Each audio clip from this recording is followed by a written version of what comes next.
হরে কৃষ্ণ। আজকে একটা খুব সুন্দর হাসির গল্প বলবো। ইঁদুর মাস্টারমশাইকে প্রশ্ন করছেন। একটা মাস্টারমশাইয়ের কাছে একজন সাধু গিয়েছিলেন। তখন মাস্টারমশাই ওই সাধুকে উত্তর দিলেন যে আপনি আমার কাছে গীতা, ভাগবত, চৈতন্য চরিতামৃত এসব পড়ার জন্য বলবেন না, হরিনাম করার জন্য বলবেন না। আমি কর্মকেই ধর্মরূপে মেনে আমি এই জীবনটাকে পরিচালনা করছি।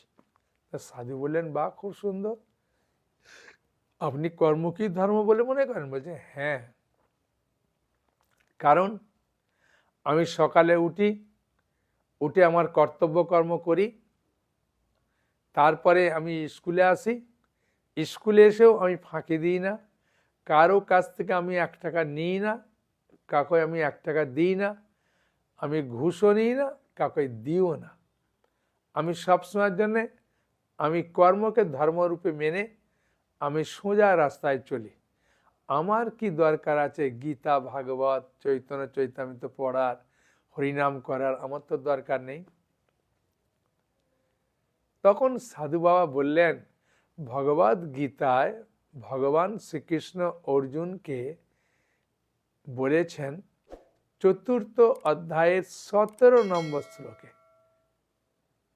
কর্মণ্যপি বদ্ধবং চ বিকর্মণ্য অকর্মণ্যশ্চ বদ্ধবং গহনা কর্ম না গতি।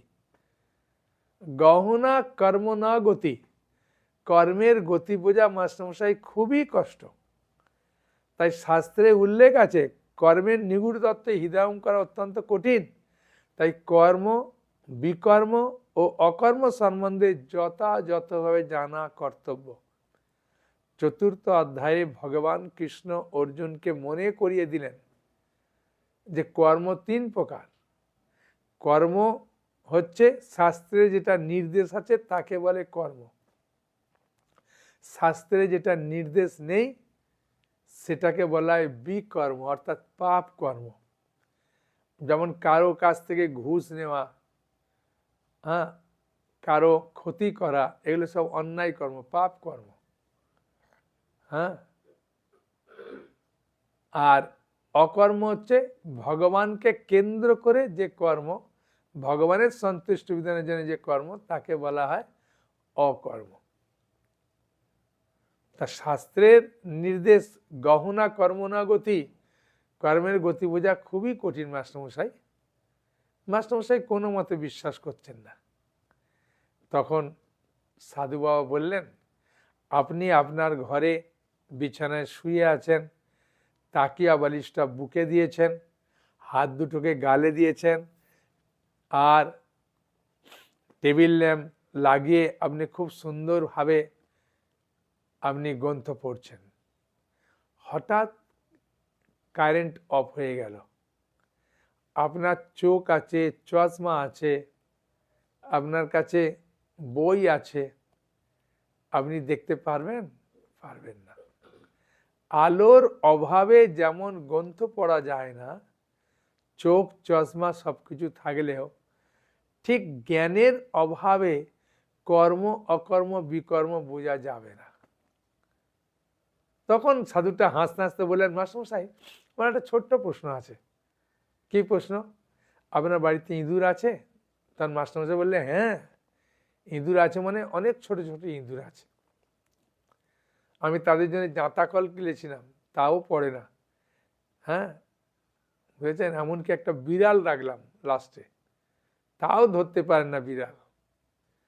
তখন সাধুবাবা বলছেন, ইঁদুর যদি প্রশ্ন করে মাস্টারমশাই যে আপনার বাড়িতে আমার জন্ম হয়েছে, আপনার বাড়িতে বড় হয়েছে, আমিও তো কর্ম করে খাই, আপনিও কর্ম করে খান। আচ্ছা মাস্টারমশাই, আপনি যখন স্কুলে যান তখন যদি কোনো একদিন আপনার কপালের যন্ত্রণা হয়, তাহলে আপনি তো ক্লাস নিতে পারবেন না। তখন মাস্টারমশাই বলছে, না। ইঁদুর বলছে, তাহলে সরকার আপনাকে পয়সা দেবে? বলছে, কেন পয়সা দেবে না?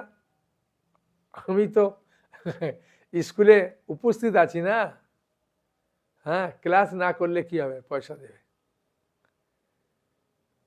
তখন ইন্দুর বলছেন, আচ্ছা মাস্টারমশাই, আপনার যদি শ্বশুরমশাই মারা যায় আপনি কি করবেন? বলে, আমি স্কুল থেকে ছুটি নেব কয়েকদিনের জন্যে। তো মাস্টারমশাই, আপনাকে সরকার পয়সা দেবে? কেন দেবে না? আমার তো ওটা পাওনা ছুটি, আমি তো পাওনা ছুটিটা নিচ্ছি, পয়সা দেবে। বললে, আচ্ছা মাস্টারমশাই, তাহলে আপনি স্কুলে উপস্থিত থাকলে পয়সা পাবেন, স্কুলে না গেলেও পাওনা পয়সা ছুটির পয়সা পাবেন। আর আমি আপনার বাড়িতে জন্ম, আমি তো আর ধান চাষ করেও খেতে পারবো না, ছেলে পড়িয়েও খেতে পারবো না, আমার কাজ তো আপনার বাড়িতে কিছু খাওয়া। তা আপনার চালের বস্তা যখন আমি রাত্রিবেলা কাটি, তখন আমি ঘুমাতে পারি না, আমাকে ঘুম বন্ধ করে আমাকে এসে চালের বস্তা একটু একটু করে কাটতে হয়, তাও একদম ধীরে ধীরে।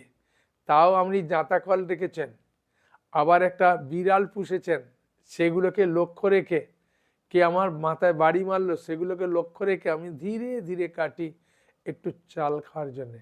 আমিও তো কর্ম করি, তাহলে আপনি কেন আমাকে মারার জন্যে বিড়াল পুষেছেন, জাঁতাকল কিনেছেন, একটা লাঠি রেখেছেন, বলুন।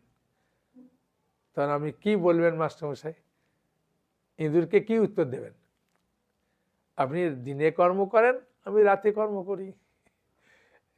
সেই জন্যে মাস্টারমশাই কর্মের গতি বোঝা খুবই কঠিন, শাস্ত্রে সেই জন্যে বারবার উল্লেখ করছে। হ্যাঁ, শ্রীমদ্ ভগবদ গীতার 16 অধ্যায়ের 24 নম্বর শ্লোকে বলছেন, তসমাৎ শাস্ত্রাং প্রমাণান্তে কার্য অকার্য ব্যবস্থিত। কোনটা কর্তব্য কোনটা অকর্তব্য সেই শাস্ত্র দেখুন। সেই শাস্ত্র দেখার জন্যে এখন আমরা 500 টাকার যদি শিল প্রভুপাদের বই নেবেন, এই ভগবদ গীতা একটা সুন্দরভাবে আপনি ফ্রি পেয়ে যাবেন, বুঝলেন? নতুন গীতা ফ্রি পাবেন। হ্যাঁ, সেই জন্যে আপনি যে কোনো বই নেবেন, এখন খুব সুন্দর সুযোগ দেওয়া হচ্ছে নতুন বছরে, তাই আপনি সেই সুযোগ গ্রহণ করুন, শিল প্রভুপাদের গ্রন্থ পড়ুন, নিজেকে জানতে পারবেন, কর্ম অকর্ম বিকর্ম কি জানতে পারবেন, এবং আপনার জীবনটাকে সুন্দরভাবে পরিচালিত করতে পারবেন, এবং যমরাজের হাত থেকে আপনার দণ্ড সম্পূর্ণরূপে সারা জীবনের জন্য বন্ধ হয়ে যাবে। সেই জন্যে আপনার মঙ্গলের জন্যে আপনি গীতা ভাগবত চৈতন্য পড়ুন, আপনার জীবনকে সার্থক করুন। হরে কৃষ্ণ, ভালো থাকুন, হরি বল।